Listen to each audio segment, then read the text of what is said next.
자, 앞뒤로 인사하겠습니다. 은혜 받읍시다. 네. 자, 들은 기억이 없는 걸로 미술이 빠르게 발전한 시기가 언제입니까? 예, 카메라가 등장했을 때부터였습니다. 특히 초상화, 정밀화, 풍경화 이런 것을 그리는 사람들은 굉장히 많은 긴장을 했습니다. 하지만 이런 긴장과 어려움은 미술을 고도로 발전시켰습니다. 이런 카메라 때문에. 여러분, 광고는 언제 많이 발전이 됐죠? 광고는 리모컨이 처음 나왔을 때. 왜냐하면 자기가 보고 싶은 거 보다가 광고 나오면 다른 걸로 틀면 되니까. 옛날에는 이렇게 리모컨 없을 때는 그냥 보다가 이제 뭐 금방 지나가겠지, 귀찮으니까 끝까지 가기 귀찮아서 그냥 끝까지 봤는데, 리모컨이 나오자마자 사람들이 광고를 안 보고 그냥 채널을 돌려버리는 거예요.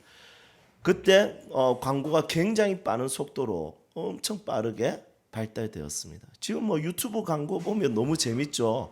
이불로 5, 4, 3 이때까지 재미가 없다가 1 딱 할 때 호기심을 딱 유발을 시켜가지고 우리는 그냥 스킵하죠. 그래도 어쨌든 어떤 카메라라든지 리모컨처럼 가장 힘들게 만들 때 문명이나 인생은 발전되는 것을 보게 됩니다. 여러분, 그리스도인의 신앙은 언제 자랄까요? 그리스도인의 신앙 역시도 고난과 아픔과 고통이 다가왔을 때 그리스도의 신앙은 하나님을 찾게 되고 하나님과 친밀해지고 예수 그리스도의 평안에 대한 사모함이 생기고 그분 앞에 더 나아가려고 하는 믿음이 생긴다는 것입니다. 우리는 오늘 말씀을 통해서 인생의 어려움과 예수님이 주신 평안에 대한 것, 우리의 신앙의 자세에 대해서, 고난이 왔을 때 우리는 어떻게 여겨야 될 것인가에 대해서 함께 말씀을 나누려고 합니다. 오늘 이 아침 이 말씀을 통해서 여러분들의 여러 가지 상황과 어려움 속에 힘이 되고 위로가 되기를 주님의 이름으로 축복합니다. 예수님이 제자들과 함께 갈릴리 호수 건너편으로 건너가려고 했습니다. 그 건너편의 지역의 이름은 거라사 지역이었습니다. 그런데 배를 타고 건너가려고 하는데 뭐가 불었냐면 광풍이 불었습니다. 여러분, 이 갈릴리 호수는 오늘 말씀해 보니까 바다라고 표현되어 있죠. 왜 바다라고 표현하고 있냐면 갈릴리 호수는 너무 넓어서 바다처럼 보였습니다. 우리 키르기스탄 단기 선교 같이 가셨던 분들 알겠지만 키르기스탄에 가보면 이시쿨 호수가 있습니다. 너무 멋져요. 너무 아름다워요. 호수인데 그 호수의 처음부터 끝까지가 차를 타고 한 7시간 가야지 그 처음부터 끝까지를 다 볼 수 있습니다. 제가 키르기스탄 하면 두 가지가 생각이 나거든요. 하나는 딘야. 과일이 이제 이 수박하고 멜론하고 섞은 그런 맛이 나는데, 배가 분명히 다 불렀는데, 배가 다 찼는데 한 통을 사서 그 현지인이 까서 주는 거예요. 잘라서. 여러분, 제가 이거 자르지 마세요, 이거 우리 다 못 먹습니다 했는데 다 먹어버렸어요. 그리고 한 통을 더 먹어버렸습니다. 여러분, 너무 맛있고 이시쿨 호수는 너무 크고 너무 거대했어요. 여러분, 그것처럼 갈릴리 호수도 바다처럼 엄청 크게 보이는 것이 갈릴리 호수입니다. 그런데 이 갈릴리 호수는 어떠냐면 그 바로 북부 지역에 헤르몬 산이 있는데 헤르몬 산 꼭대기에 만년설이 있습니다. 이 만년설이 녹아서 물이 내려오면 이 찬바람이 같이 내려오는 거예요. 그 찬바람이 갈릴리 호수에 딱 들어오는 순간 갈릴리 호수에 있는 따뜻한 바람하고 따뜻한 기온하고 이 찬바람하고 만나게 되면 광풍이 일어나고 이 광풍 때문에 파도처럼 확 일어난다는 거죠. 그 파도가 한 2m, 작으면 2m, 높으면 뭐 6, 7m까지 올라가는 엄청 큰 파도를 만든다고 합니다. 여러분, 이런 강한 파도를 만드는 이 폭풍, 여러분, 이것을 지금 예수님과 제자들이 탄 배가 만났던 것이죠. 오늘 성경에 보면 이 바람을 광풍이라고 이야기합니다. 저는 번역을 너무 잘했다고 생각합니다. 미친 바람. 그런데 헬라어 성경에 보면 메갈레라는 단어를 씁니다. 메갈레라는 단어를 통해서 이 영어가 나온 게 있는데 그게 뭐냐면 메가톤입니다. 그러니까 이 바람이 그냥 바람이 아니라 메가톤급 바람이었던 거죠. 그래서 우리나라는 이 큰 바람하면 우리 마음에 잘 안 와닿잖아요. 그러니까 우리는 살짝 욕 비슷한 게 들어가야 마음에 와닿기 때문에 미친 바람으로, 광풍으로 이렇게 번역하고 있습니다. 여러분, 이 미친 바람, 이 광풍이 몰아치니까 어떻게 됐습니까? 물이 차기 시작했고, 물이 배에 부딪히기 시작했고, 이 물이 배 안으로 확 들어오게 되었습니다. 그리고 위기를 맞이하게 되었습니다. 여러분, 이런 배경을 가지고 우리가 몇 가지 생각해 볼 것이 있습니다. 첫 번째 뭐냐? 우리 인생에 대한 굉장히 큰 아쉬움은 폭풍을 예견할 수 없다는 것입니다. 여러분, 폭풍을 예견할 수 있다면 여러분, 제자들이 예수님 따라갔겠습니까? 말렸겠죠.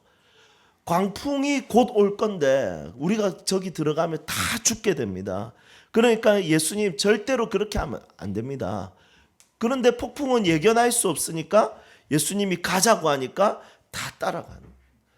여러분, 인생이 어려움과 폭풍 같은 그 무서운 것 같은 그런 어려움들을 우리가 예견할 수 있다면 어느 정도 예비하고 대응을 할 건데, 이게 예견할 수 없는 것이 너무너무 어려운 것이죠.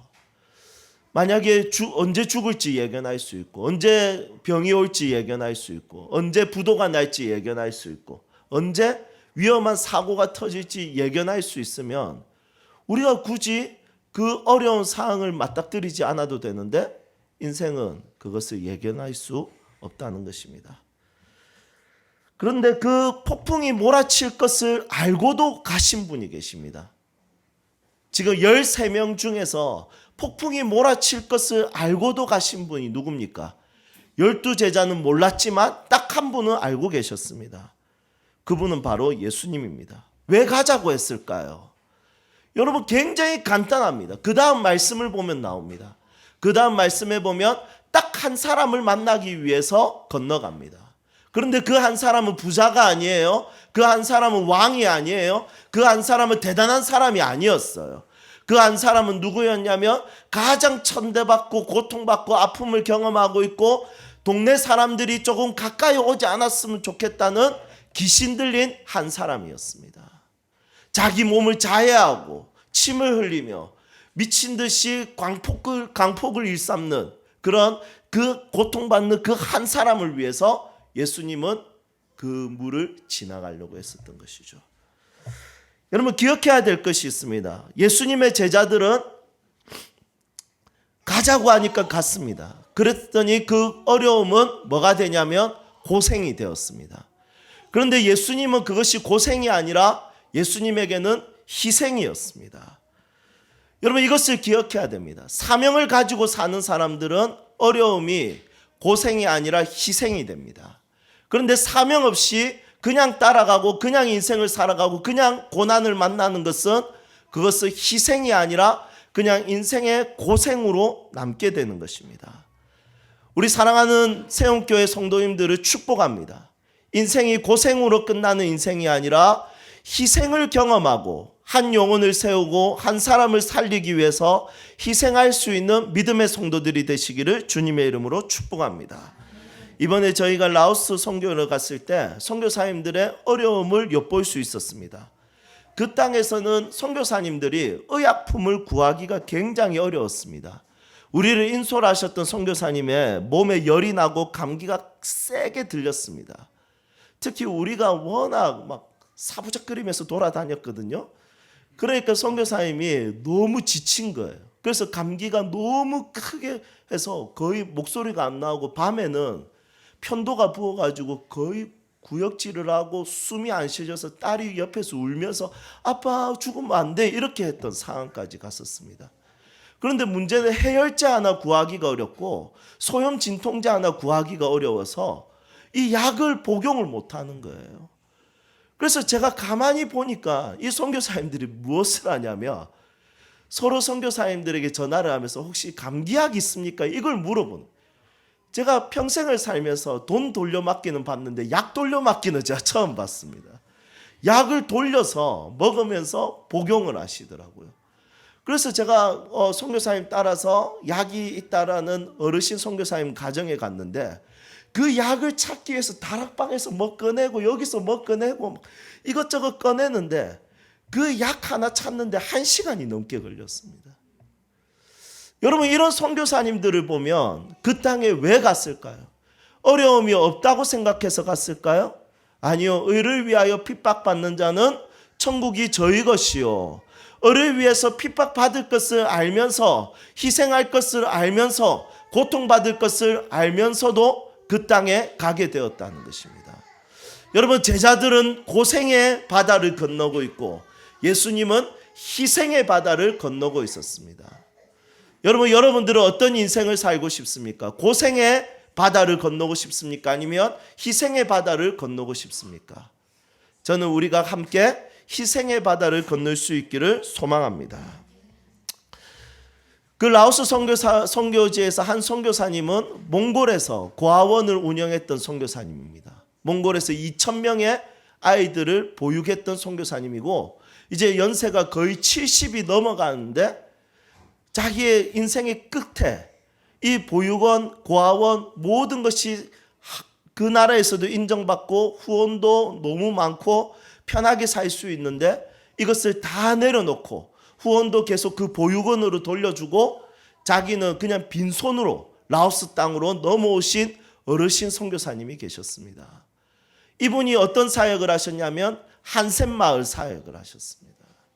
여러분, 한센마을 지역에서 이분이, 여러분, 선교사님들은 그 마을에서 살지 못하거든요. 선교사님들이 살 수 있는 공간이 있어요. 그것은 어디냐면 외국인들은 수도에서만 살아야 됩니다. 그래서 마을에는 들어가기가 굉장히 어렵습니다. 그런데 그 수도에서 그 마을까지가 3시간 반을 운전해서 가야 되는 마을입니다.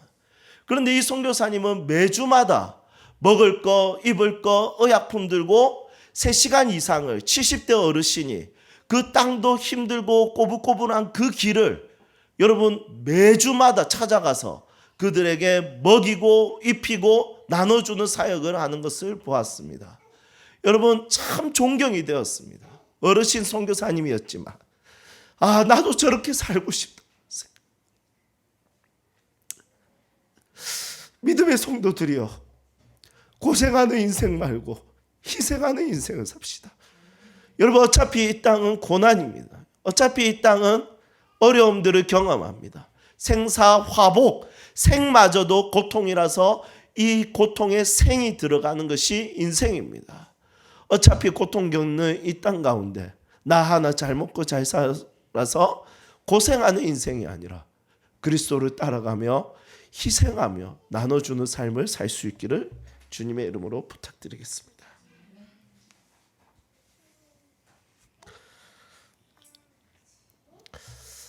여러분, 죄송합니다. 선교는 항상 마음을 뜨겁게 합니다. 견딜 수 없는 불을 경험하게 됩니다. 당장이라도 떠나고 싶은 마음을 가지게 합니다.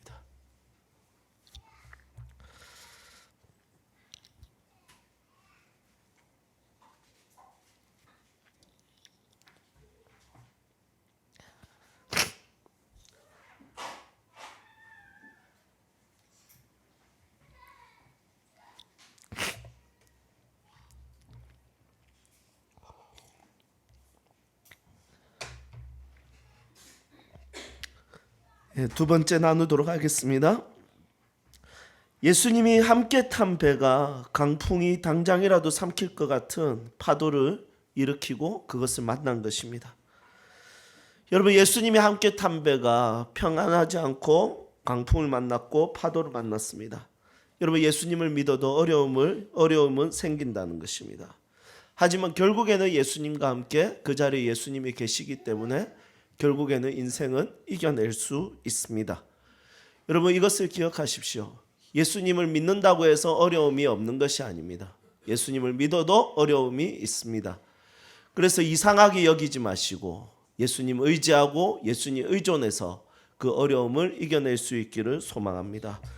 여러분, 강풍이 당장이라도 삼킬 것 같이 제자들과 예수님이 탄 배에 몰아닥쳤습니다. 여러분, 예수님이 조금 함께 하니까 조금 이럴 때는 잔잔했으면 좋겠는데 신기하게도 여전히 고통과 어려움이 다가오는 것을 보게 됩니다. 여러분, 육체적으로 병이 드는 거, 경제적으로 어려워지는 거, 여러분 그것은 이상한 것이 아닙니다. 예수님 믿어도 충분히 그런 일이 일어날 수 있습니다. 예수님 믿으면 부부싸움 안 할까요? 예, 힘내세요. 예, 예수님 믿어도 부부싸움 자주 합니다. 예수님 믿으면 자녀들이 바르게 클까요? 여러분, 저는 우리 자녀들이 바르게 크면 좋을 것 같습니다. 하지만 벌써 두렵습니다. 한별이가 청소년이 되면 쉽지 않을 것 같습니다. 애가 힘도 좋고 애가 성격이 좋지만 종종 우리가 안 볼 때 이래를 발로 차는 것을 종종 봤습니다. 자기 여동생을 발로 차는 것을 보고 저 썩어 빠질 죄인이 선교사로 가야 되겠네, 뭐 이런 여러 가지 생각들을 하게 되었습니다. 여러분, 예수님 믿는다고 해서 자녀 문제가 없을까요? 예수님 믿는다고 해서 인생의 문제가 없을까요? 여러분, 예수님 믿어도 인생의 문제는 분명히 생길 수가 있습니다. 여러분, 그것을 수용하고 받아들이고, 하지만 여러분들은 결국에는 성공하는 인생이 아니라 예수님과 함께 그것에 대해서 승리하게 될 것입니다. 여러분, 이것을 꼭 기억할 수 있기를 축복합니다. 세 번째는 인생에 있어서 전문가는 없다. 이것을 기억해야 됩니다. 함께 배를 타고 있었던 제자들은 그 중에 4명이 어부였습니다. 베드로, 요한, 야고보, 안드레. 그리고 이 4명은 어디서 어부 생활을 했냐면 갈릴리 바다, 지금 폭풍을 만난 그 자리에서 어부 생활을 했습니다. 하지만 그들에게 폭풍이 너무 어려웠습니다. 배에 물이 들어오고 이들이 죽을 것 같이 힘들어했습니다. 인생에 있어서 전문가는 없다는 것이죠. 헨리 나우엔의 돌봄의 영성에서 이런 이야기를 합니다. 치료자는 사람들에게 존경을 받는다. 하지만 죽음은 치료자들의 치료하는 능력을 비웃는다. 여러분, 치료하는 사람이 가장 힘들어하는 게 뭐냐면 사람을 살리는 것입니다. 여러분, 저는 21살 때부터 설교를 했고 지금 이제 19년째 설교를 하고 있습니다. 그런데 세상에서 가장 어려운 게 지금 저에게는 설교입니다. 저는 1년에 다음 세대와 만나는 시간이 거의 10,000명 이상의 다음 세대를 만나고 그들을 가르치는 자들을 만나고 하고 있습니다. 교사 세미나하고 학부모를 가르치고 있습니다. 그런데 이번에 한결이의 방학 숙제 일기를 봤습니다. 너무 절망이 되었습니다. 그 일기에 뭐라고 기록되어 있냐면 한결이가 꼬불꼬불한 글씨로 적는데 얘가 또 논리는 있어가지고 글이 앞뒤가 정말 논리적이더라고요. 엄마가 화가 났다. 엄마가 나의 뚝배기를 때렸다. 이 뚝배기가 머리라는 거예요. 엄마가 화가 나서 뚝배기를 이제 살짝 때렸는데 나는 소리를 치고 싶었다. 고함을 지르고 싶었는데 아빠가 너무 무서웠다. 그래서 고함을 치지 못했다. 엄마 다시는 그러지 마세요. 이렇게 적었습니다. 여러분, 이걸 학교에 내도 될까요? 목사 아들인 거 아는데. 여러분, 고민이 많이 됩니다. 여러분, 저는 다음 세대 전문가라고 생각했는데 아니더라고요. 여러분, 그래서 물었습니다. 엄마 아빠 칭찬할 건 없냐고 물으니까 칭찬할 건 하나도 없다고 이야기했습니다. 다시는 선물 안 사주려고요. 여러분, 어부에게 폭풍이 어렵고 다음 세대를 위해서 강의하는 사람이 다음 세대가 어렵고 의료를 하는 사람이 죽음을 이기기가 어렵고 그리고 자기 스스로의 한계에 부딪힐 때가 굉장히 많습니다. 나는 내 인생에 대해서 자신 있다라고 말하는 교만한 사람은 이 땅에 아무도 없을 겁니다. 살아보면 살아볼수록 쉽지 않다는 것을 많이 경험하게 될 것입니다. 사랑하는 여러분, 우리는 인생의 전문가가 아닙니다. 그래서 우리는 말씀이 필요한 존재들입니다. 그래서 우리는 하나님의 도우심이 반드시 필요한 자들이라는 것을 기억했으면 좋겠습니다. 다시 한 번 더 말씀 속으로 들어가도록 합시다. 이런 어려운 상황 속에서 예수님은 어디에 계셨습니까? 배 뒤쪽에서 베개를 베고 주무시고 계셨습니다. 폭풍이 몰아치고 큰 파도가 치면 분명히 배가 심하게 흔들렸을 것인데 예수님이 평안하게 주무시고 계셨습니다. 이 정도면 거의 마취 없이 수술이 가능했을 거라고 생각이 드는데 결국에는 제자들이 예수님을 깨우게 됩니다. 여러분, 사람은 하나님을 의지하는 부분에 있어서 항상 지각을 합니다. 스스로 해볼 것 다 해보고 그리고 겨우 하나님을 찾게 됩니다. 여러분, 사람은 하나님을 의존하는 것을 맨 뒤에 하는 것을 보게 됩니다. 여러분, 우리가 하나님을 의존하는 것이 습관화되는 것이 참 어렵습니다. 하나님 앞에서 일상 속에서 가장 작은 일이라도 하나님과 함께 이겨내고 하나님과 함께 살아가는 이 일상의 영성을 가지기가 참 어렵습니다. 꼭 죽을 것 같은 어려움이 다가와야 겨우 하나님을 찾는 것을 보게 됩니다. 여러분, 우리에게 일상의 영성이 다시 회복되기를 소망합니다. 그리고 예수님은 깨어서 바람을 향해서 한마디 던지십니다. 뭐라고 던집니까? 잠잠하라, 고요하라. 우리가 폭풍 같은 삶의 어려움에 있어서 우리가 야, 잠잠하라, 고요하라 한다고 해서 잠잠해질까요? 고요해질까요? 그렇지 않을 것입니다. 하지만 예수님이 우리의 인생의 폭풍 같은 어려움, 풍랑 같은 어려움에 잠잠하라, 고요하라 하면 바람이 그치고 파도도 잠잠하게 됩니다. 예수님께서 아수라장이 돼버린 배 위에 샬롬과 평안을 이루셨습니다. 여러분, 우리는 예수님을 의존해야 됩니다. 그리고 그분이 이루어 주시는 평안을 경험할 수 있어야 됩니다. 내가 만들려고 하는 평안이 아니라 예수님이 주시는 평안을 경험하셔야 됩니다. 고요하라, 잠잠하라. 그분의 선포로 인해서 경험하는 평안과 기쁨이 있을 것입니다.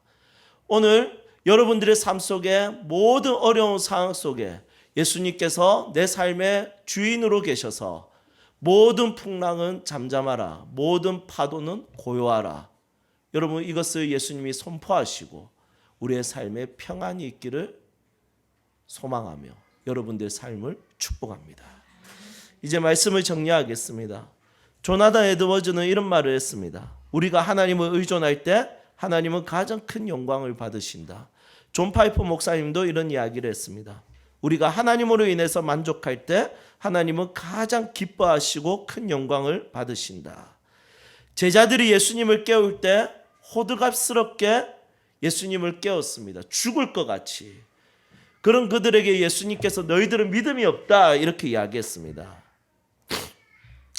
믿음이 없다라고 한 것은 깨워서 믿음이 없는 것이 아니라 무서워해서 믿음이 없었던 것입니다. 여러분, 가장 잘한 것은 깨운 것입니다. 여러분, 여러분들의 삶에 예수님이 일하도록 하십시오.